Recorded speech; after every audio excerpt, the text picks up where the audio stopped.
श्री परमात्मने नमः। श्री गणेशाय नमः। श्री सरस्वत्यै नमः। श्री वेदव्यासाय नमः। श्रीमन महर्षि वेदव्यास कृत वेदव्यास प्रणीत श्री महाभारत प्रथम खंड आदि पर्व और सभा पर्व को हम श्रवण कर रहे हैं। सप्तत्रिंशोध्याय, यहाँ 37वां अध्याय माता के शाप से बचने के लिए वासुकी आदि नागों का परामर्श। सौतिरुवाच मातु सकाशात्तं शापं श्रुत्वा वै पन्नगोत्तम वासुकिश्चिन्तयामास शापोऽयं न भवेत् कथम्। शौनक, माता कद्रु से नागों के लिए वह शाप प्राप्त हुआ। यह सुनकर नागराज वासुकी को बड़ी चिंता हुई। वे सोचने लगे कि किस प्रकार यह शाप दूर हो सकता है।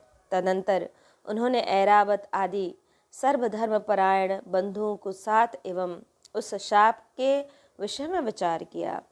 वासुकी बोले, निष्पाप नागगण, माता ने हमें जिस प्रकार यह शाप दिया है वह सब आप लोगों को विदित ही है। उस शाप से छूटने के लिए क्या उपाय हो सकता है, इसके विषय में सलाह करके हम सब लोगों को उसके लिए प्रयत्न करना चाहिए। सब शापों का प्रतिकार संभव है, परंतु जो माता के शाप से ग्रस्त हैं उनके छूटने का कोई उपाय नहीं है। अविनाशी, अप्रमेय तथा सत्य स्वरूप ब्रह्मा जी के आगे माता ने हमें शाप दिया है। यह सुनकर हमारे हृदय में कंप छा जाता है। निश्चय ही यह हमारे सर्वनाश का समय आ गया है, क्योंकि अविनाशी देव भगवान ब्रह्मा ने भी शाप देते समय माता को मना नहीं किया। इसलिए आज हमें अच्छी तरह विचार कर लेना चाहिए कि किस उपाय से हम सभी नाग कुशल पूर्वक रह सकते हैं। अब हमें व्यर्थ समय नहीं गंवाना चाहिए। हम लोगों में प्रायः सब नाग बुद्धिमान और चतुर हैं। यदि हम मिलजुल कर सलाह करें तो इस संकट से छूटने का कोई न कोई उपाय ढूंढ ही निकालेंगे। जैसे पूर्व काल में देवताओं ने गुफा में छिपे हुए अग्नि को खोज निकाला था। सर्पों के विनाश के लिए आरंभ होने वाला जन्मेजय का यह यज्ञ जिस प्रकार टल जाए अथवा जिस तरह उसमें विघ्न पड़ जाए, वह उपाय हमें सोचना चाहिए। उग्र श्रभाजी कहते हैं, शौनक, वहाँ एकत्र हुए कद्रुपुत्र बहुत अच्छा कहकर एक निश्चय पर पहुँच गए, क्योंकि वे नीति का निश्चय करने में निपुण थे। उस समय वहाँ कुछ नागों ने कहा, हम लोग श्रेष्ठ ब्राह्मण बनकर जन्मे जैसे यह भिक्षा मांगें कि तुम्हारा यज्ञ न हो। अपने को बड़ा भारी पंडित मानने वाले दूसरे नागों ने कहा, हम सब लोग जन्मेजय के विश्वास पात्र मंत्री बन जाएंगे। फिर वे सभी कार्यों में अभिष्ट प्रयोजन का निश्चय करने के लिए हमसे सलाह पूछेंगे। उस समय हम उन्हें ऐसी बुद्धि देंगे जिससे यज्ञ होगा ही नहीं। हम वहाँ बहुत विश्वस्त एवं सम्मानित होकर रहेंगे। अतः बुद्धिमानों में श्रेष्ठ राजा जन्मेजय यज्ञ के विषय में हमारी संपत्ति जानने के लिए अवश्य पूछेंगे। उस समय हम स्पष्ट कह देंगे, यज्ञ न करो। हम युक्तियों और कारणों द्वारा यह दिखाएंगे कि उस यज्ञ से यह लोक और परलोक में अनेक भयंकर दोष प्राप्त होंगे, इससे वह यज्ञ होगा ही नहीं। अथवा जो उस यज्ञ के आचार्य होंगे, जिन्हें सर्प यज्ञ की विधि का ज्ञान हो और जो राजा के कार्य एवं हित में लगे रहते हों, उन्हें कोई सर्प जाकर डस ले, फिर वे मर जाएंगे। यज्ञ कराने वाले आचार्य के मर जाने पर वह यज्ञ अपने आप बंद हो जाएगा। आचार्य के सिवा दूसरे जो ब्राह्मण सर्प यज्ञ की विधि को जानते होंगे और जन्मेजय के यज्ञ में ऋत्विज बनने वाले होंगे, उन सब को हम डस लेंगे। इस प्रकार सारा काम बन जाएगा। यह सुनकर दूसरे धर्मात्मा और दयालु नागों ने कहा, ऐसा सोचना तुम्हारी मूर्खता है। ब्रह्म हत्या कभी शुभ कारक नहीं हो सकती। आपत्ति काल में शांति के लिए वही उपाय उत्तम माना गया है जो भलीभांति श्रेष्ठ धर्म के अनुकूल किया गया हो। संकट से बचने के लिए उत्तरोत्तर अधर्म करने वाले, अधर्म करने की प्रवृत्ति तो संपूर्ण जगत का नाश कर डालेगी। इस पर दूसरे नाग बोल उठे कि जिस समय सर्प यज्ञ के लिए अग्नि प्रज्वलित होगी, उस समय हम बिजलियों सहित मेघ बनकर पानी की वर्षा द्वारा उसे बुझा देंगे। दूसरे श्रेष्ठ नाग रात में वहां जाकर असावधानी से सोए हुए ऋतुजों के श्रुक, श्रुभा और यज्ञ पात्र आदि शीघ्र चुरा लावे, इस प्रकार उसमें विघ्न पड़ जाएगा। अथवा उस यज्ञ में सभी सर्प जाकर सैकड़ों और हजारों मनुष्यों को डस लें। ऐसा करने से हमारे लिए भय नहीं रहेगा।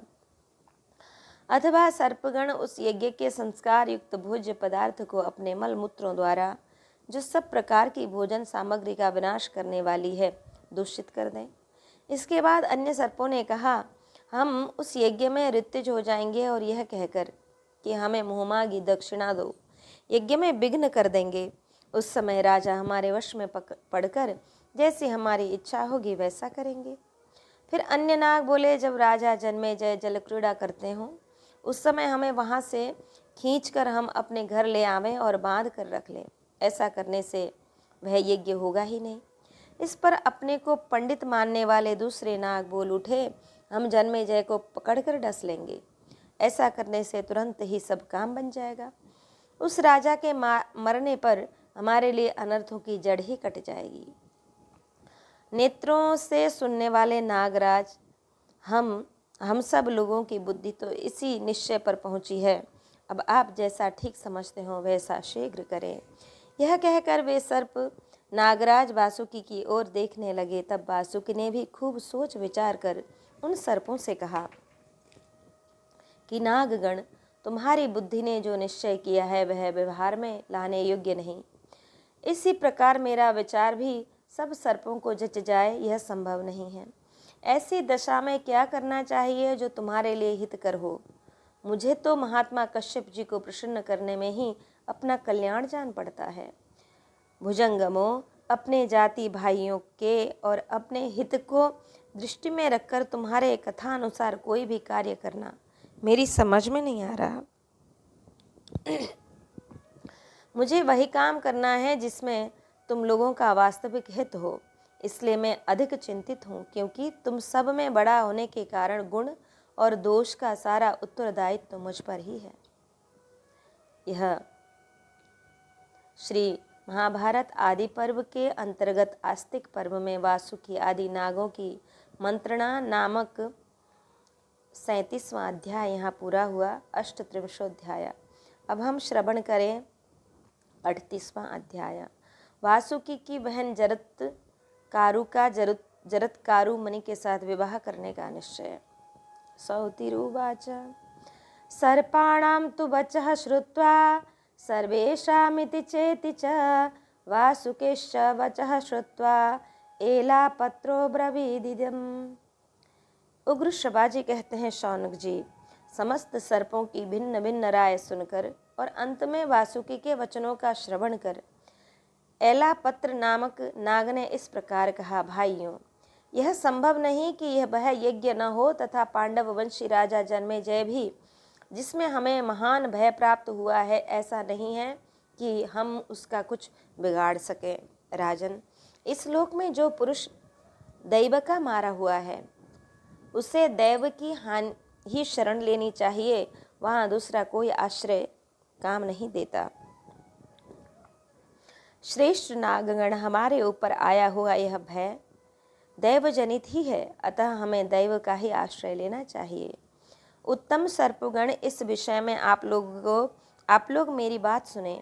जब माता ने सर्पों को यह शाप दिया था, उस समय भय के मारे मैं माता की गोद में चढ़ गया था।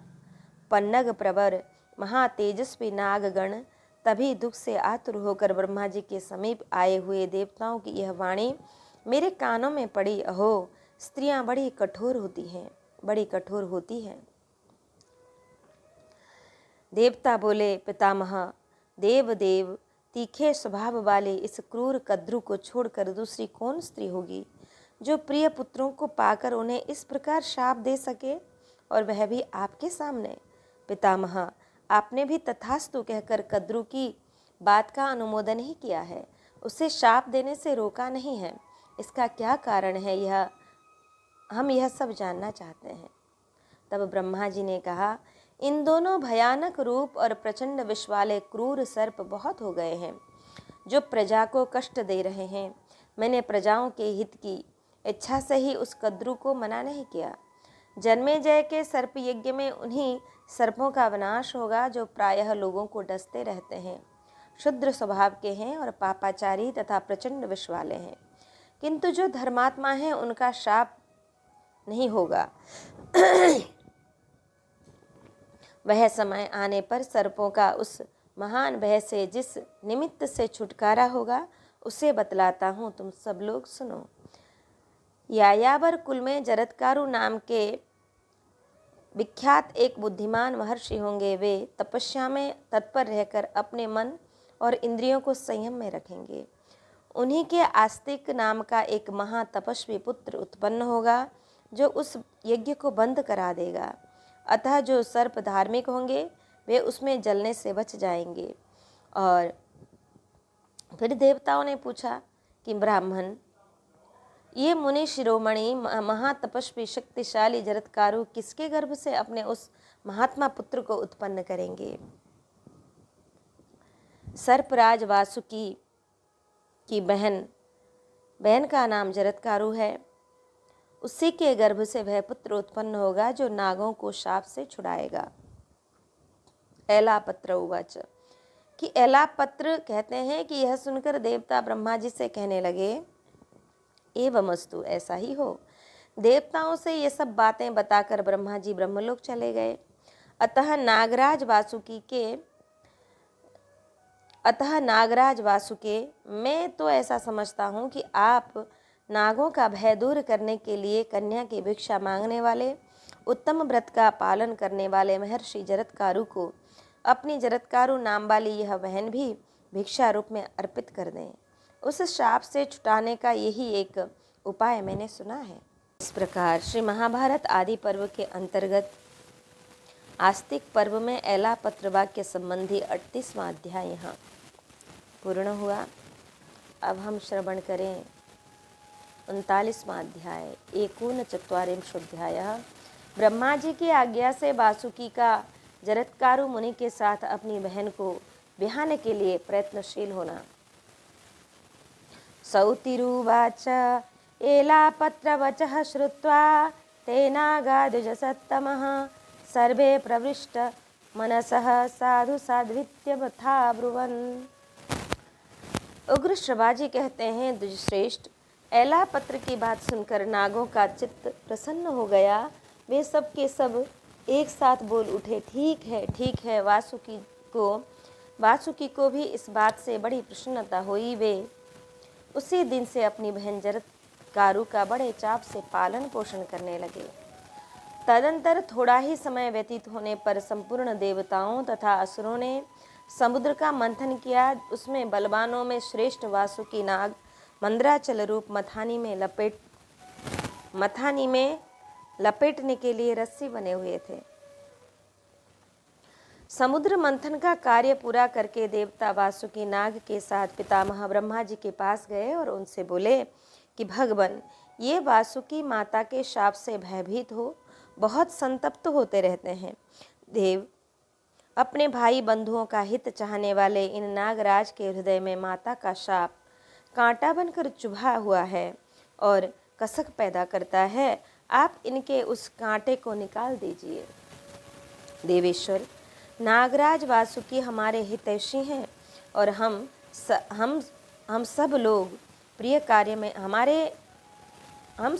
के प्रिय कार्य में यह लगे हुए हैं। अतः आप इन पर कृपा करें और इनके मन में जो चिंता की आग जल रही है उसे बुझा दें।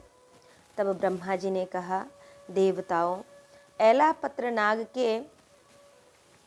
एलापत्र नाग ने वासुकी के समक्ष पहले से जो बात कही थी वह मैंने ही मानसिक संकल्प द्वारा उसे दी थी।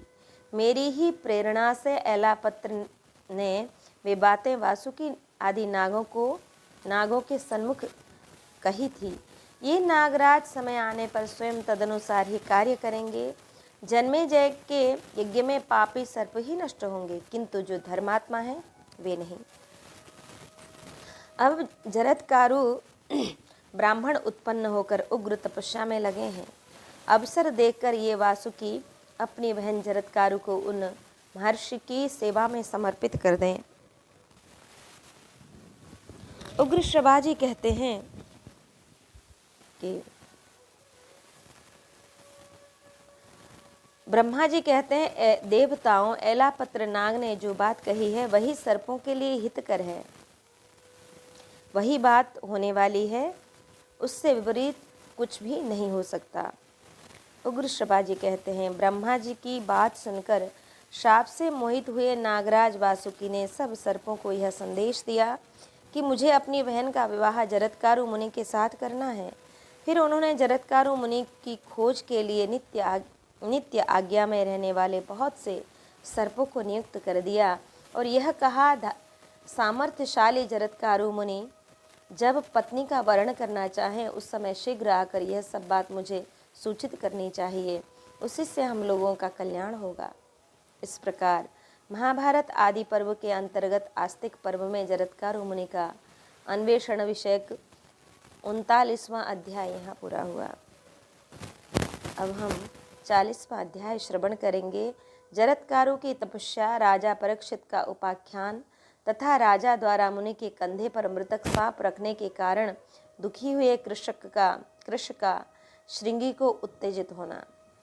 शौनक उवाच जरत्कारुरिति ख्यातो स्तया सूतनंदन इच्छामि तदहं श्रोतम ऋषिस्तस्य महात्मनः।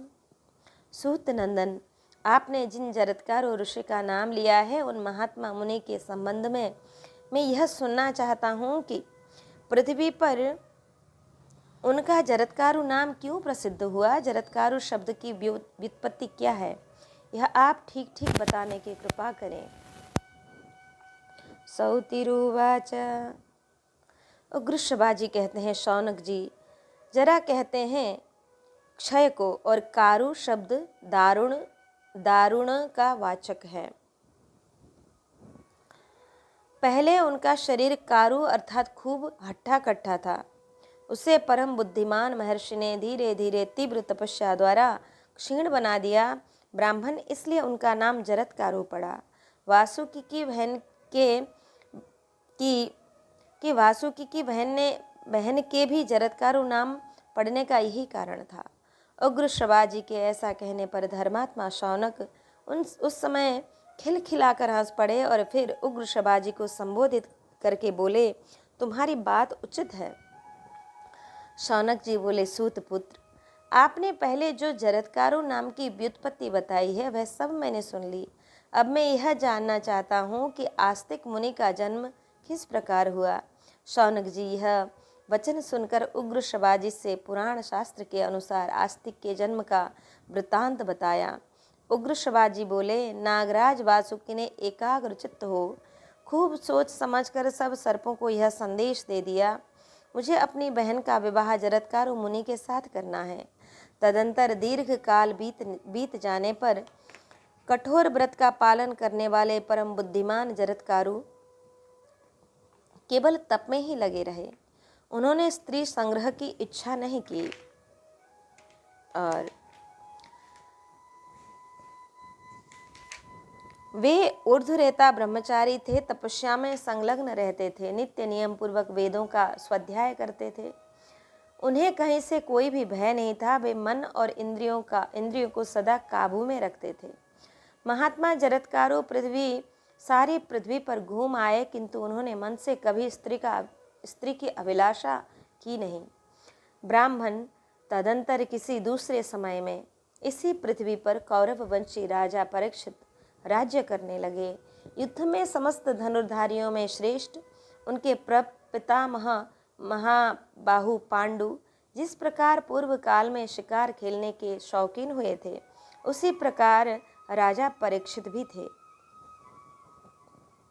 महाराज परीक्षित बराह तरक्षु व्याघ्र विशेष महिष तथा दूसरे दूसरे नाग प्रकार के वन के हिंसक पशुओं का शिकार खेलते हुए वन में घूमते रहते थे।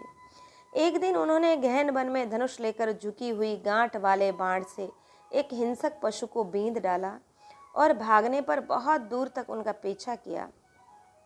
जैसे भगवान रुद्र आकाश में मृगशिरा नक्षत्रों को बींध कर उसे खोजने के लिए धनुष हाथ में लिए इधर उधर घूमते फिरे, उसी प्रकार परीक्षित भी घूम रहे थे। उनके द्वारा घायल किया हुआ मृग कभी वन में जीवित बचकर नहीं जाता था, परंतु आज जो महाराज परीक्षित का घायल किया हुआ मृग तत्काल अदृश्य हो गया था, वह वास्तव में उनके स्वर्गवास का मूर्तिमान कारण था। उस मृग के साथ राजा परीक्षित बहुत दूर तक खींचे चले गए। उन्हें बड़ी थकावट आ गई।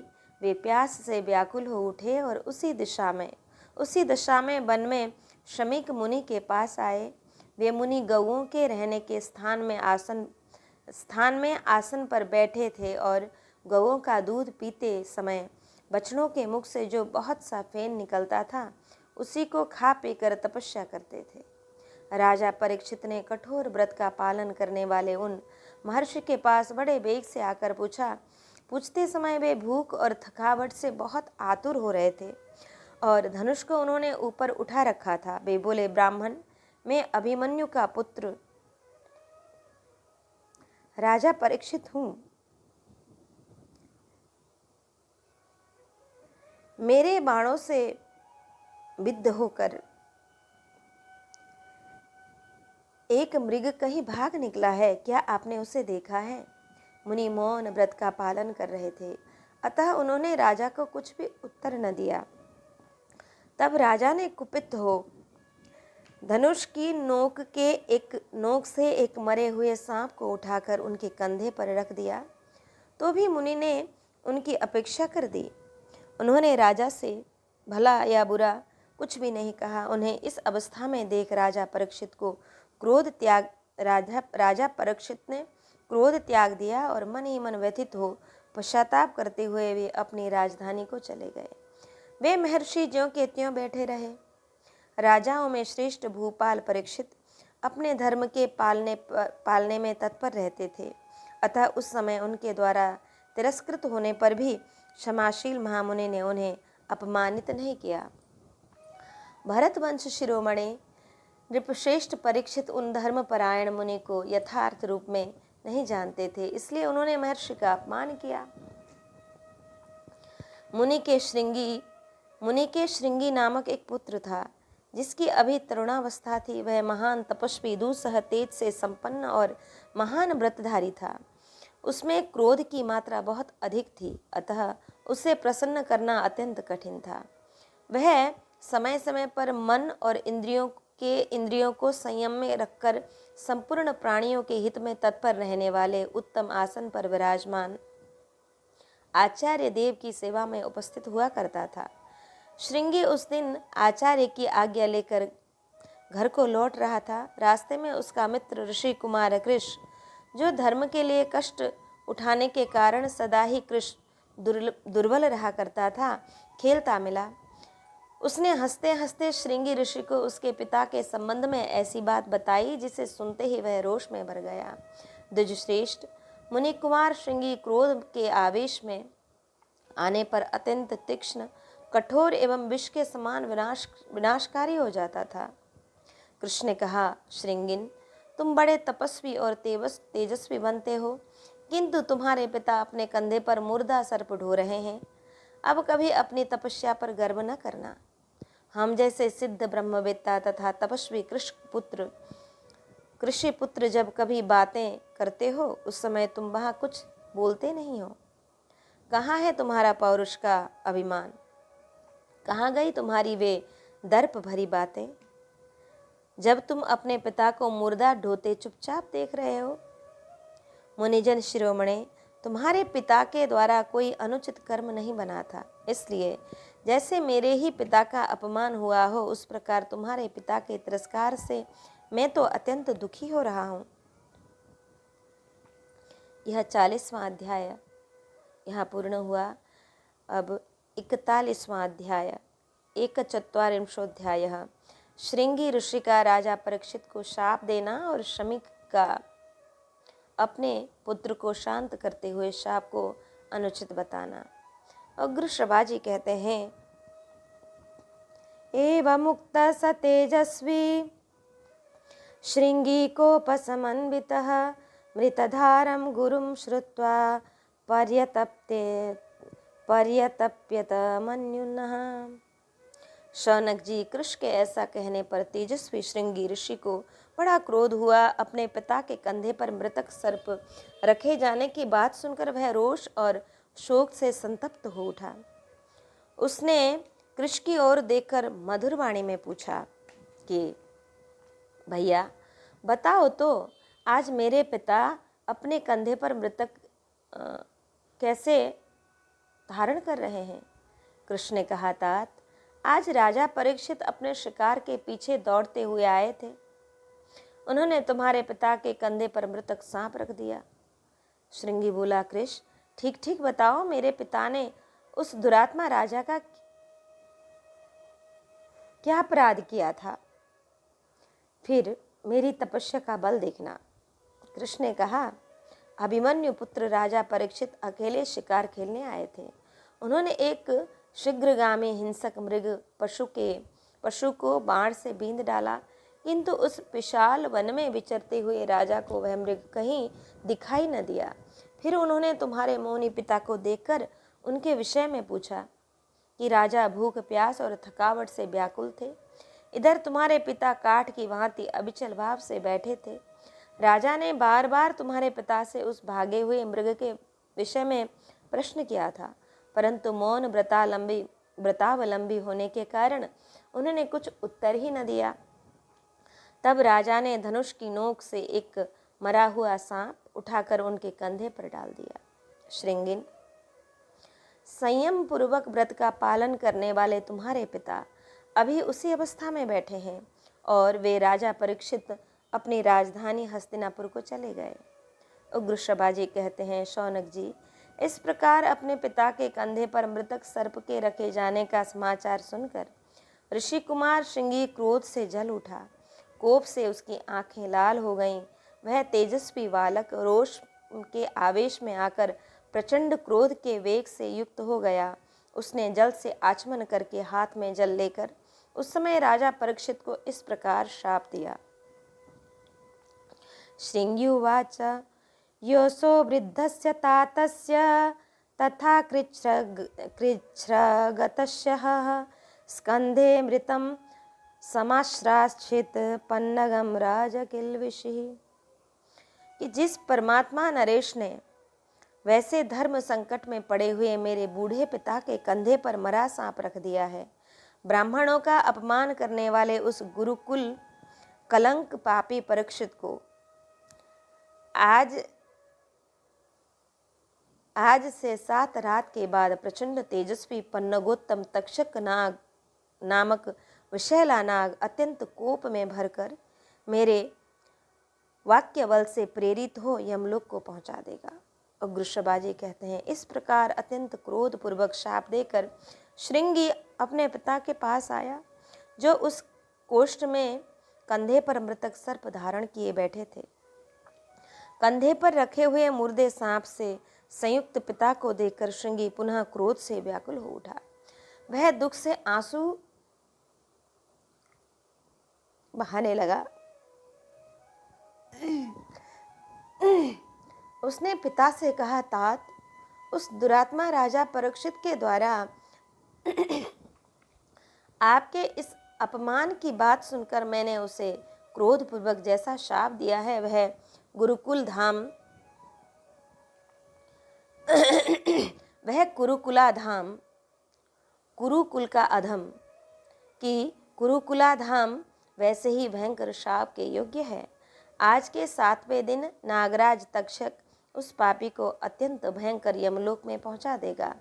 ब्राह्मण, इस प्रकार क्रोध में भरे हुए पुत्र से उनके पिता शमीक ने कहा कि न मे प्रियम कृतम तात नैष धर्मस्तपस्वी नाम वयम तस्य नरेन्द्रस्य विषये निवसामहे कि वत्स वत्स, तुमने श्राप देकर मेरा प्रिय कार्य नहीं किया। यह तपस्वियों का धर्म नहीं है कि हम लोग उन महाराज परीक्षित के राज्य में निवास करते हैं और उनके द्वारा न्यायपूर्वक हमारी रक्षा होती है, अतः उनको श्राप देना मुझे पसंद नहीं है। हमारे जैसे साधु पुरुषों को तो वर्तमान राजा परीक्षित के अपराध को सब प्रकार से क्षमा ही करना चाहिए। बेटा, यदि धर्म को नष्ट किया जाए तो वह मनुष्य का नाश कर देता है, इसमें संशय नहीं है। यदि राजा रक्षा न करे तो हमें भारी कष्ट पहुंच सकता है। पुत्र, हम राजा के बिना सुखपूर्वक धर्म का अनुष्ठान नहीं कर सकते। तात, धर्म पर दृष्टि रखने वाले राजाओं के द्वारा सुरक्षित होकर हम अधिक से अधिक धर्म का आचरण कर पाते हैं, अतः हमारे पुण्य कर्मों में धर्मतः उनका भी भाग है। इसलिए वर्तमान राजा परीक्षित के अपराध को तो क्षमा ही कर देना चाहिए। परीक्षित तो विशेष रूप से अपने प्रपितामह युधिष्ठिर आदि की भांति हमारी रक्षा करते हैं। शक्तिशाली पुत्र, प्रत्येक राजा को इस प्रकार प्रजा की रक्षा करनी चाहिए। वे आज भूखे और थके मादे यहाँ आए थे। वे तपस्वी नरेश मेरे इस मौन व्रत को नहीं जानते थे।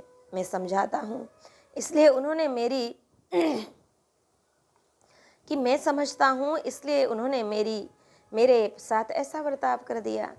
जिस देश में राजा ना हो वहाँ अनेक प्रकार के दोष, चोर आदि भय पैदा करते हैं।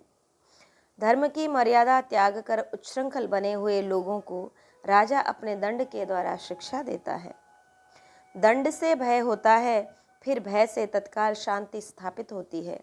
जो चोर आदि के भय से उद्विग्न है वह धर्म का अनुष्ठान नहीं कर पाता। वह उद्विग्न पुरुष यज्ञ, श्राद्ध आदि शास्त्रीय कर्मों का आचरण भी नहीं करता।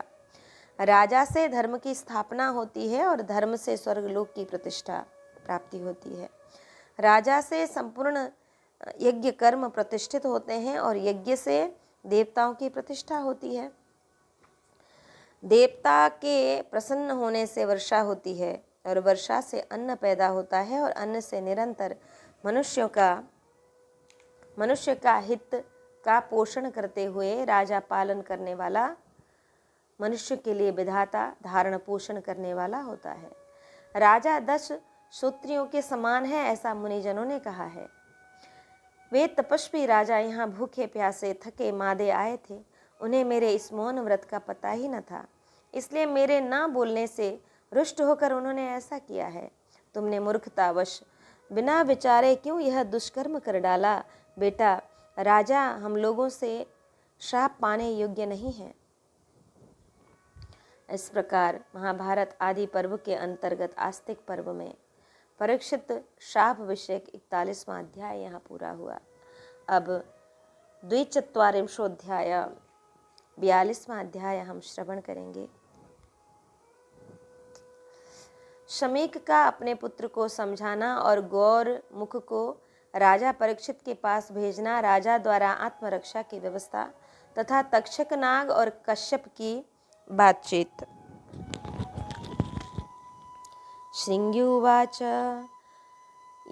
यद्येतत् साहसं तात यदि वा दुष्कृतं कृतं विप्रं वाप्य प्रियं वाते वागुत्तान वृषा भवेत्। तब श्रृंगी बोला, तात, यदि यह साहस है अथवा यदि मेरे द्वारा दुष्कर्म हो गया है तो हो जाए। आपको यह प्रिय लगे या अप्रिय, किंतु मैंने जो बात कह दी है वह झूठी नहीं हो सकती। पिताजी, मैं आपसे यह सच कहता हूँ, अब यह श्राप टल नहीं सकता। मैं हंसी मजाक में भी झूठ नहीं बोलता हूँ, फिर श्राप देते समय कैसे झूठी बात कह सकता हूँ। शमीक ने कहा कि बेटा, मैं जानता हूँ तुम्हारा प्रभाव उग्र है, तुम बड़े सत्यवादी हो, तुमने पहले भी कभी झूठी बात कही नहीं, अतः यह शाप मिथ्या नहीं होगा। तथापि पिता को उचित है कि वह अपने पुत्र को बड़ी अवस्था का हो जाने पर भी सदा सत्कर्मों का ही उपदेश देता रहे, जिससे वह गुणवान हो और महान यश प्राप्त करे।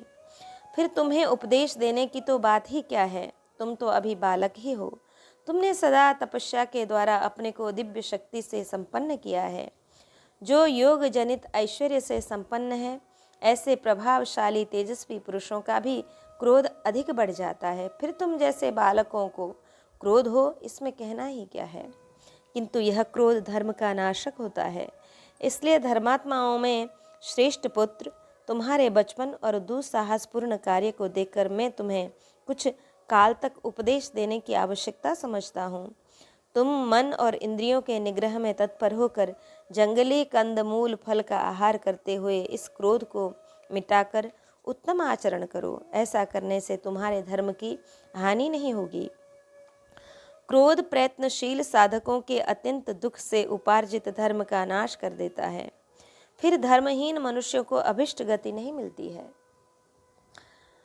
शम मनोनिग्रह ही क्षमाशील साधकों को सिद्धि की प्राप्ति कराने वाला है। जिसमें क्षमा है, उन्हीं के लिए यह लोक और परलोक दोनों कल्याणकारक हैं। इसलिए तुम सदा इंद्रियों को वश में रखते हुए क्षमाशील बनो। क्षमा से ही ब्रह्मा जी के निकटवर्ती लोकों में जा सकोगे। तात, मैं तो शांति धारण करके अब जो कुछ किया जा सकता है वह करूँगा।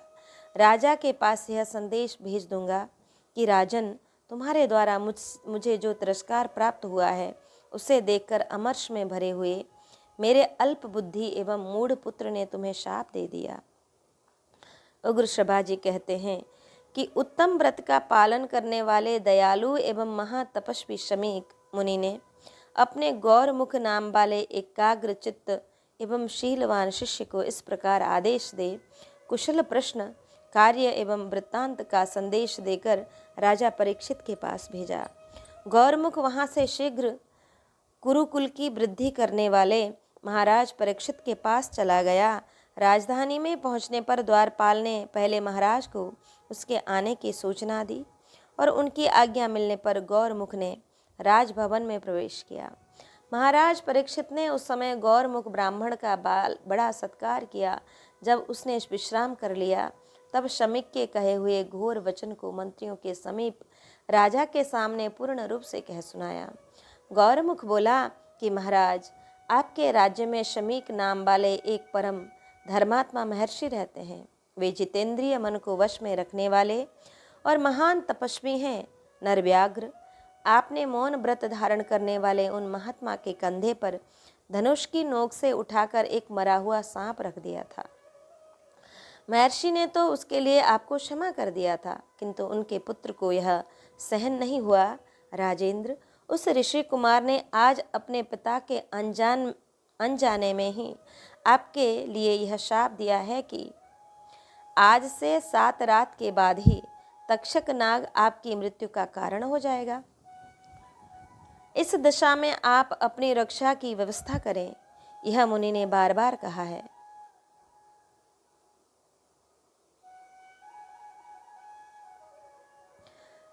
उस शाप को कोई भी टाल नहीं सकता। स्वयं महर्षि भी क्रोध में भरे हुए अपने पुत्र को शांत नहीं कर पा रहे हैं। अतः राजन, आपके हित की इच्छा से उन्होंने मुझे यहाँ भेजा है। उग्र शबाजी कहते हैं, यह घोर वचन सुनकर कुरुनंदन राजा परीक्षित मुनि का अपराध करने के कारण मन ही मन संतप्त हो उठे। वे श्रेष्ठ महर्षि उस समय वन में मौन व्रत का पालन कर रहे थे। यह सुनकर राजा परीक्षित का मन भी शोक एवं संताप में डूब गया। शमीक मुनि की दयालुता और अपने द्वारा उनके प्रति किए हुए उस अपराध का विचार करके वे अधिकाधिक संतप्त होने लगे। देवतुल्य राजा परीक्षित को अपनी मृत्यु का शाप सुनकर वैसा संताप नहीं हुआ जैसा कि मुनि के प्रति किए हुए अपने उस बर्ताव को याद करके वे शोकमग्न हो रहे थे। तदंतर राजा ने यह संदेश देकर उस समय गौरमुख को विदा किया कि भगवान शमीक मुनि यहाँ पधार कर पुनः मुझ पर कृपा करें। गौरमुख के चले जाने पर राजा ने उद्विग्न चित्त हो मंत्रियों के साथ गुप्त मंत्रणा की। मंत्र तत्व के ज्ञाता महाराज ने मंत्रियों से सलाह करके एक ऊंचा महल बनवाया, जिसमें एक ही खंबा लगा था। वह भवन सब ओर से सुरक्षित था। राजा ने वहां रक्षा के लिए आवश्यक प्रबंध किया। उन्होंने सब प्रकार की औषधियाँ जुटा लीं और वैद्यों का मंत्र शुद्ध ब्राह्मणों को सब ओर से नियुक्त किया। वहीं रहकर वे धर्मात्मा नरेश सब ओर से सुरक्षित हो मंत्रियों के साथ संपूर्ण राज कार्य की व्यवस्था करने लगे। उस समय महल में बैठे हुए महाराज से कोई भी मिलने नहीं आ पाता था। वायु को भी वहां से निकल जाने पर पुनः प्रवेश के समय रोका जाता था। 7वां दिन आने पर मंत्र शास्त्र के ज्ञाता द्विजश्रेष्ठ काश्यप राजा की चिकित्सा करने के लिए आ रहे थे। उन्होंने सुन रखा था कि भूप शिरोमणि परीक्षित को आज नागों में श्रेष्ठ तक्षक यमलोक पहुंचा देगा। अतः उन्होंने सोचा कि नागराज के डसे हुए महाराज का विष उतार कर मैं उन्हें पुनः जीवित कर दूंगा। ऐसा करने से वह मुझे धन तो मिलेगा ही, लोकोपकारी राजा को जिलाने से धर्म भी होगा। मार्ग में नागराज तक्षक ने कश्यप को देखा। वे एकचित्त होकर हस्तिनापुर की ओर बढ़े जा रहे थे। तब नागराज ने बूढ़े ब्राह्मण का वेश बनाकर मुनिवर काश्यप से पूछा कि आप कहाँ बड़ी उतावली के साथ जा रहे हैं और कौन सा कार्य करना है। काश्यप बोले कि कुरुकुल में उत्पन्न शत्रु दमन महाराज परीक्षित को आज नागराज तक्षक अपनी विषाग्नि से दग्ध कर देगा। वे राजा पांडवों की वंश परंपरा को सुरक्षित रखने वाले तथा अत्यंत पराक्रमी हैं। अतः सौम्य अग्नि के समान तेजस्वी नागराज के डस लेने पर उन्हें तत्काल विष रहित करके जीवित कर देने के लिए मैं जल्दी जा रहा हूँ। तक्षक ने कहा कि ब्राह्मण, मैं ही वह तक्षक हूँ, आज राजा को भस्म कर डालूंगा, आप लौट जाइए। मैं जिसे डस लूँ उसकी चिकित्सा आप नहीं कर सकते। कश्यप ने कहा, मैं तुम्हारे डसे हुए राजा को वहां जाकर विष से रहित कर दूंगा। यह विद्या बल से संपन्न मेरी बुद्धि का निश्चय है। इस प्रकार श्री महाभारत आदि पर्व के अंतर्गत आस्तिक पर्व में काश्यपागमन विषयक 42वां अध्याय यहाँ पूरा हुआ। अब हम 43वां 43वां अध्याय श्रवण करेंगे।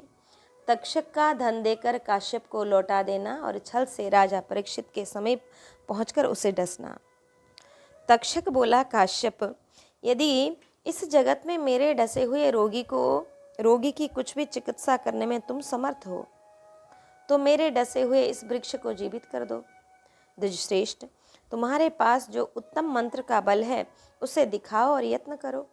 लो, तुम्हारे देखते देखते इस वट वृक्ष को मैं भस्म कर देता हूँ।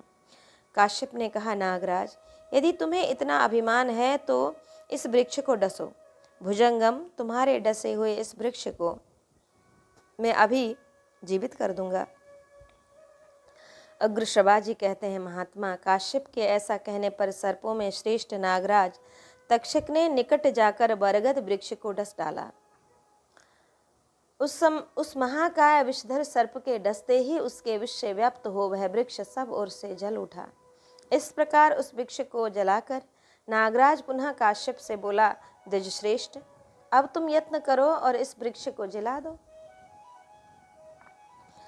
उग्रश्रवा जी कहते हैं, शौनक जी, नागराज के तेज से भस्म हुए उस वृक्ष की सारी भस्म राशि को एकत्र करके काश्यप ने कहा, नागराज, इस वनस्पति पर आज मेरी विद्या का बल देखो। भुजंगम, मैं तुम्हारे देखते देखते इस वृक्ष को जीवित कर देता हूँ। तदंतर सौभाग्यशाली विद्वान द्विजश्रेष्ठ काश्यप ने भस्म राशि के रूप में विद्यमान उस वृक्ष को विद्या के बल से जीवित कर दिया। पहले उन्होंने उनमें से अंकुर निकाला, फिर उसे 2 पत्ते का कर दिया। इस प्रकार क्रमशः पल्लव, शाखा और प्रशाखाओं से युक्त उस महान वृक्ष को पुनः पूर्ववत खड़ा कर दिया। महात्मा काश्यप द्वारा जिलाए हुए उस वृक्ष को देखकर तक्षक ने कहा, ब्राह्मण, तुम जैसे मंत्रवेत्ता में ऐसे चमत्कार का होना कोई अद्भुत बात नहीं है। तपस्या के धनी द्विजेंद्र, जब तुम मेरे या मेरे जैसे दूसरे सर्प के विष को अपनी विद्या के बल से नष्ट कर सकते हो तो बताओ, तुम कौन सा प्रयोजन सिद्ध करने की इच्छा से वहां जा रहे हो। उस श्रेष्ठ राजा से जो फल प्राप्त करना तुम्हें अभिष्ट है वह अत्यंत दुर्लभ हो तो भी मैं तुम्हें यहाँ प्रदान कर दूंगा। विप्रवर, महाराज परीक्षित ब्राह्मण के शाप से तिरस्कृत हैं और उनकी आयु भी समाप्त हो चली है। ऐसी दशा में उन्हें जिलाने के लिए चेष्टा करने पर तुम्हें सिद्धि प्राप्त होगी, इसमें संदेह नहीं। इसमें संदेह है। यदि तुम सफल न हुए तो तीनों लोकों में विख्यात एवं प्रकाशित तुम्हारा यश किरण रहित सूर्य के समान इस लोक से अदृश्य हो जाएगा। काश्यप ने कहा, नागराज तक्षक, मैं तो वहाँ धन के लिए ही जाता हूँ। वह तुम्हें मुझे दे दो तो उस धन को लेकर मैं घर लौट जाऊंगा। तक्षक बोला, द्विजश्रेष्ठ, तुम राजा परीक्षित से जितना धन पाना चाहते हो उससे अधिक मैं ही तुम्हें धन दे दूंगा, अतः लौट जाओ। अग्रश्रवाजी कहते हैं, तक्षक की बात सुनकर परम बुद्धिमान महातेजस्वी विप्रवर काश्यप ने राजा परीक्षित के विषय में कुछ देर ध्यान लगाकर सोचा। और तेजस्वी काश्यप दिव्य ज्ञान से संपन्न थे। उस समय उन्होंने जान लिया कि पांडव वंशी राजा परीक्षित की आयु अब समाप्त हो गई है। अतः वे मुनि श्रेष्ठ तक्षक से अपनी रुचि के अनुसार धन लेकर वहां से लौट गए। महात्मा काश्यप के समय रहते लौट जाने पर तक्षक तुरंत हस्तिनापुर नगर में जा पहुंचा। वहां जाने पर उसने सुना, राजा परीक्षित की मंत्रों तथा विष उतारने वाली औषधियों द्वारा प्रयत्न पूर्वक रक्षा की जा रही है।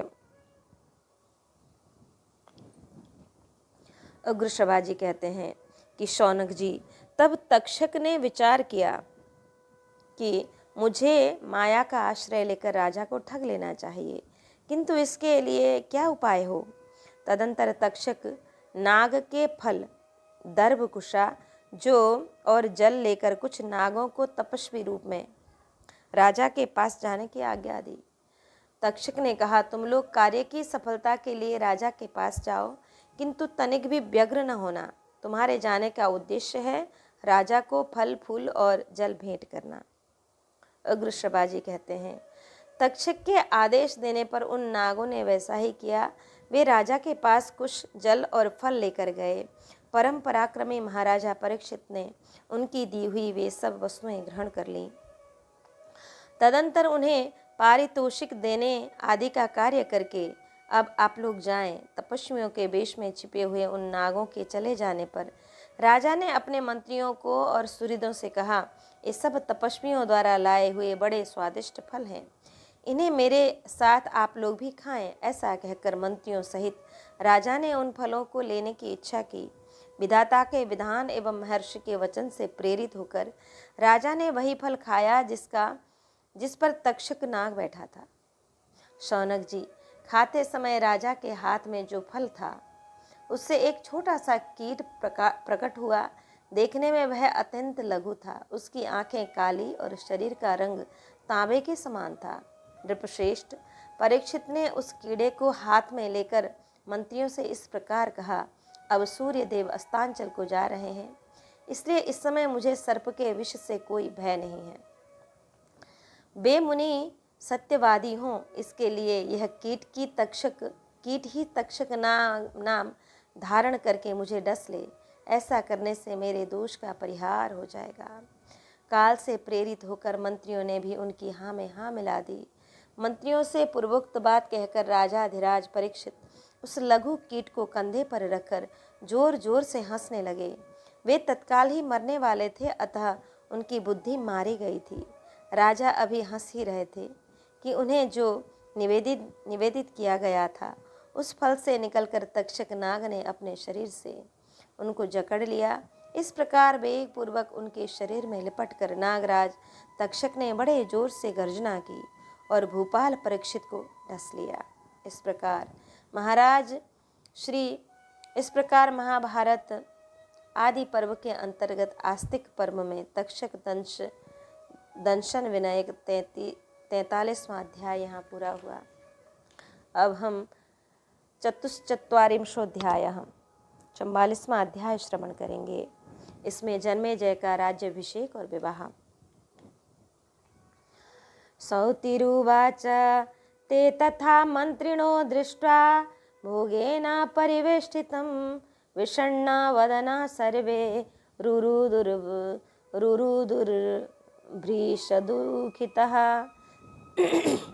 उग्र सभाजी कहते हैं शौनक जी, मंत्रीगण राजा परीक्षित को तक्षक नाग से जकड़ा हुआ देख अत्यंत दुखी हो गए। उनके मुख पर विषाद छा गया और वे सब के सब रोने लगे। तक्षक की फुंकार भरी गर्जना सुनकर मंत्री लोग भाग चले। उन्होंने देखा लाल कमल की सी कांति वाला वह अद्भुत नाग आकाश में सिंदूर की रेखा सी खींचता हुआ चला जा रहा है। नागों में श्रेष्ठ तक्षक को इस प्रकार जाते देख वे राजमंत्री अत्यंत शोक में डूब गए। वह राजमहल सर्प के विष जनित अग्नि से आवृत हो धू धू करके जलने लगा। यह देख उन सब मंत्रियों ने भय से उस स्थान को छोड़कर भिन्न भिन्न दिशाओं की शरण ली तथा राजा परीक्षित वज्र के मारे हुए की भांति धरती पर गिर पड़े।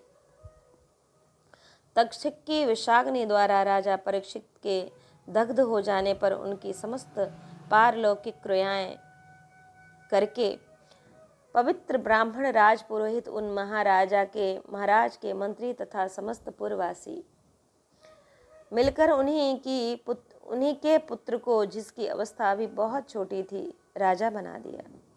कुरुकुल का वह श्रेष्ठ वीर अपने शत्रुओं का विनाश करने वाला था। लोग उसे राजा जन्मेजय कहते थे। बचपन में ही नृपश्रेष्ठ जन्मेजय की बुद्धि श्रेष्ठ पुरुषों के समान थी। अपने वीर प्रपितामह महाराज युधिष्ठिर की भांति कुरुश्रेष्ठ वीरों के अग्रगण्य जन्मेजय भी उस समय मंत्री और पुरोहितों के साथ धर्मपूर्वक राज्य का पालन करने लगे। राजमंत्रियों ने देखा राजा जन्मेजय शत्रुओं को दबाने में समर्थ हो गए हैं। तब उन्होंने काशीराज सुवर्णवर्मा के पास जाकर उनकी पुत्री वपुष्टमा के लिए याचना की।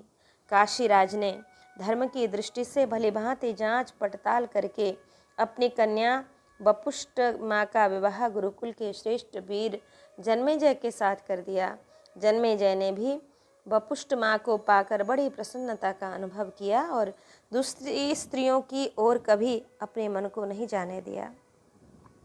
राजाओं में श्रेष्ठ पराक्रमी जन्मेजय प्रसन्न चित्त होकर सरोवर तथा पुष्प शोभित उपवनों में रानी वपुष्टमा के साथ उसी प्रकार विहार किया जैसे पूर्व काल में उर्वशी को पाकर महाराज पुरुरवा ने किया था। वपुष्टमा पतिव्रता थी। उनका रूप सौंदर्य सर्वत्र विख्यात था। वह राजा के अंतःपुर में सबसे सुंदर रमणी थी। राजा जन्मेजय को पति रूप में प्राप्त करके वह विहार काल में बड़े अनुराग के साथ उन्हें आनंद प्रदान करती थी। इस प्रकार श्री महाभारत आदि पर्व के अंतर्गत आस्तिक पर्व में जन्मेजय राज्याभिषेक संबंधी 44वां अध्याय यहाँ पूरा हुआ। अब हम श्रवण करें पंचचत्वारिंशोऽध्याय 45वां अध्याय। सौतिरुवाच एतस्मिन्नेव काले तु जरत्कारुर्महातपा चचार पृथिवीं कृत्स्नां यत्र सायं गृहो मुनि। कि उन्हीं दिनों की बात है। महातपस्वी जरत्कारो मुनि संपूर्ण पृथ्वी पर विचरण कर रहे थे। जहाँ सायंकाल हो जाता वहीं वे ठहर जाते थे। उन महातेजस्वी महर्षियों ने ऐसे कठोर नियम वाली दीक्षा ले रखी थी जिनका पालन करना दूसरे अजितेंद्रिय पुरुषों के लिए सर्वथा कठिन था। वे पवित्र तीर्थों में स्नान करते हुए विचर रहे थे। वे मुनि वायु पीते और निराहार रहते थे, इसलिए दिन पर दिन सूखते जा रहे थे। एक दिन उन्होंने पितरों को देखा जो नीचे मुंह किए हुए गड्ढे में लटक रहे थे। उन्होंने खश नामक तिनकों के समूह को पकड़ रखा था जिनकी जड़ में केवल एक तंतु बच गया था। उस बचे हुए तंतु को भी वही बिल में रहने वाले एक चूहा धीरे धीरे खा रहा था। वे पितर निराहार दीन और दुर्बल हो गए थे और चाहते थे कि कोई हमें इस गड्ढे में गिरने से बचा ले। जरत्कारो उनकी दयनीय दशा देखकर दया से द्रभित हो स्वयं भी दीन हो गए और उन दीन दुखी पितरों के समीप जाकर बोले, आप लोग कौन हैं जो खस के गुच्छे के सहारे लटक रहे हैं? इस खस की जड़ें यहाँ बिल में रहने वाले चूहे ने खा डाली है, इसलिए यह बहुत कमज़ोर है। खस के इस गुच्छे में जो मूल का एक तंतु यहाँ बचा है, उसे भी यह चूहा अपने तीखे दांतों से धीरे धीरे कुतर रहा है। उसका स्वल्प भाग शेष है।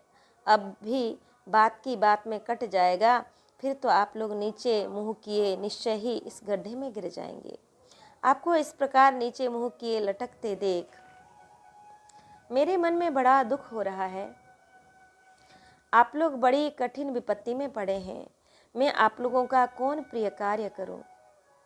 आप लोग मेरी इस तपस्या के चौथे, तीसरे अथवा आधे भाग के द्वारा भी इस विपत्ति से बचाए जा सकें तो शीघ्र बतलावें, अथवा मेरी सारी तपस्या के द्वारा भी यदि आप सभी लोग इस संकट से पार हो सकें तो भले ही ऐसा कर लें। मैं अपना सारा तपस्या का फल आपको देने के लिए तत्पर हूँ। तब पितरों ने कहा, विप्रवर, आप बूढ़े ब्रह्मचारी हैं जो यहाँ हमारी रक्षा करना चाहते हैं, किंतु हमारा संकट तपस्या से नहीं टल सकता। हमारा संकट तपस्या से टाला नहीं जा सकता। तात, तपस्या का बल तो हमारे पास भी है। वक्ताओं में श्रेष्ठ ब्राह्मण, हम तो वंश परंपरा का विच्छेद होने के कारण अपवित्र नरक में गिरे हैं। ब्रह्मा जी का वचन है कि संतान ही सबसे उत्कृष्ट धर्म है। तात, यहाँ लटकते हुए हम लोगों की सुध बुध प्रायः खो गई है। हमें कुछ ज्ञात नहीं होता, इसलिए लोक में विख्यात पौरुष वाले आप जैसे महापुरुषों को हम पहचान नहीं पा रहे हैं। और आप कोई महान सौभाग्यशाली महापुरुष हैं जो अत्यंत दुख में पड़े हुए हम जैसे शोचनीय प्राणियों के लिए करुणावश शोक कर रहे हैं। ब्राह्मण, हम लोग कौन हैं इसका परिचय देते हैं, सुनिए। हम अत्यंत कठोर व्रत का पालन करने वाले यायावर नामक महर्षि हैं। मुने, वंश परंपरा का क्षय होने के कारण हमें पुण्य लोक से भ्रष्ट होना पड़ा है। हमारी तीव्र तपस्या नष्ट हो गई है, क्योंकि हमारे कुल में अब कोई संतति नहीं रह गई है। आजकल हमारी परंपरा में एक ही तंतु या संतति शेष है, किंतु वह भी नहीं के बराबर है। आप अल्प भाग्य हैं, इसलिए हम वह मंद भाग्य संतति एकमात्र तप में लगी हुई है। उसका नाम है जरत्कारु। वह वेद वेदांगों का पारंगत विद्वान होने के साथ ही मन और इंद्रियों को संयम में रखने वाला महात्मा, उत्तम व्रत का पालक और महान तपस्वी है। उसने तपस्या के लोभ से हमें संकट में डाल दिया है। उसके न पत्नी है, न पुत्र, और न कोई भाई बंधु ही है। इसी से हम लोग अपनी सुध-बुध खोकर अनाथ की तरह इस गड्ढे में लटक रहे हैं। यदि वह आपके देखने में आवे तो हम अनाथों को सनाथ करने के लिए उससे इस प्रकार कहिएगा कि जरत्कारो, तुम्हारे पितर अत्यंत दीन हो नीचे मुंह करके गड्ढे में लटक रहे हैं। तुम उत्तम रीति से पत्नी के साथ विवाह कर लो और उसके द्वारा संतान उत्पन्न करो। तपोधन, तुम ही अपने पूर्वजों के कुल में एकमात्र तंतु बच रहे हो। ब्राह्मण, आप जो हमें खस के गुच्छे का सहारा लेकर लटकते देख रहे हैं, यह खस का गुच्छा नहीं है, हमारे कुल का आश्रय है, जो अपने कुल को बढ़ाने वाला है। विप्रवर, इस खस की जो कटी हुई जड़ें यहाँ आपकी दृष्टि में आ रहे हैं, यही हमारे वंश के तंतु संतान हैं, जिन्हें काल रूपी चूहे ने खा लिया है। ब्राह्मण, आप जो इस खस की यह अधकटी जड़ देखते हैं, जिसके सहारे हम गड्ढे में लटक रहे हैं, यह वही एकमात्र संतान जरत्कारु है जो तपस्या में लगा है। और ब्राह्मण देवता, जिसे आप चूहे के रूप में देख रहे हैं, यह महाबली काल है कि सतम परोतरम मंदम शनै क्षय क्षपयते तुदन जरत्कारु तपो लब्धम मंदात्मा न मचेतसम। वह उस तपस्वी एवं मूढ़ जरत्कारु को, जो तप को ही लाभ मानने वाला मंदात्मा, अदूरदर्शी और अचेत जड़ हो रहा है, धीरे धीरे पीड़ा देते हुए दांतों से काट रहा है।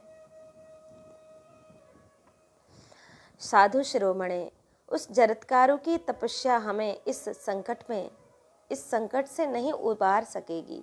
देखिए, हमारे जड़ें कट गई हैं, काल ने हमारी चेतना नष्ट कर दी है और हम अपने स्थान से भ्रष्ट होकर नीचे इस गड्ढे में गिर रहे हैं।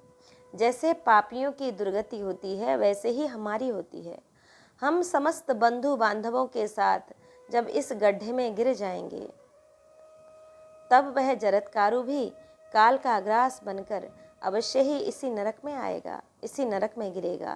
तात, तपस्या, यज्ञ अथवा अन्य जो महान एवं पवित्र साधन है, वे सब संतान के समान नहीं है। तात, आप तपस्या के धनी जान पड़ते हैं, आपको तपस्वी जरत्कारु मिल जाए तो उससे हमारा संदेश कहिएगा और आपने यहाँ जो कुछ देखा है वह सब उसे बता दीजिएगा। ब्राह्मण, हमें सनात बनाने की दृष्टि से आप जरत्कारु के साथ इस प्रकार वार्तालाप कीजिएगा जिससे वह पत्नी संग्रह करे और उसके द्वारा पुत्रों को जन्म दे। तात, जरत्कारु के बांधव जो हम लोग हैं, हमारे लिए अपने कुल की भांति, अपने भाई बंधुओं के समान आप सोच रहे हैं। अतः साधु शिरोमणे, बताइए आप कौन हैं? हम सब लोगों में से आप किसके क्या लगते हैं जो यहाँ खड़े हैं? हम आपका परिचय सुनना चाहते हैं। इस प्रकार श्री महाभारत आदि पर्व के अंतर्गत आस्तिक पर्व में जरत्कार के पितृदर्शन विषय 45वां अध्याय यहाँ पूरा हुआ। इस प्रकार आज हमने माता के शाप से बचने के लिए वासुकी आदि नागों का परस्पर परामर्श, वासुकी की बहन जरत्कारु का जरत्कारु मुनि के साथ विवाह करने का निश्चय, ब्रह्मा जी की आज्ञा से वासुकी का जरत्कारु मुनि के साथ अपनी बहन को ब्याहने के लिए प्रयत्नशील होना, जरत्कारु की तपस्या, राजा परीक्षित का उपाख्यान तथा नागराज द्वारा मुनि के कंधे पर मृतक सांप रखने के कारण दुखी हुए और कृष्ण का श्रृंगी को उत्तेजित करना, श्रृंगी ऋषि का राजा परीक्षित को शाप देना और शमिक का अपने पुत्र को शांत करते हुए शाप को अनुचित बताना और शमिक का अपने पुत्र को समझाना और गौरमुख को राजा परीक्षित के पास भेजना, राजा द्वारा आत्मरक्षा की व्यवस्था तथा तक्षक नाग और काश्यप की बातचीत, तक्षक का धन देकर कश्यप को लौटा देना और छल से परीक्षित के समीप पहुंचकर उन्हें डस लेना और जन्मेजय का राज्याभिषेक और उनका विवाह, जरत्कारु को अपने पितरों का दर्शन और उनसे वार्तालाप, यह प्रसंग आज हमने श्रवण किया। इस चरित्र को, इस प्रसंग को आज यहाँ हम विश्राम लेते हैं। कल फिर श्रवण करेंगे अगला प्रसंग। जय जय श्री राधे श्याम।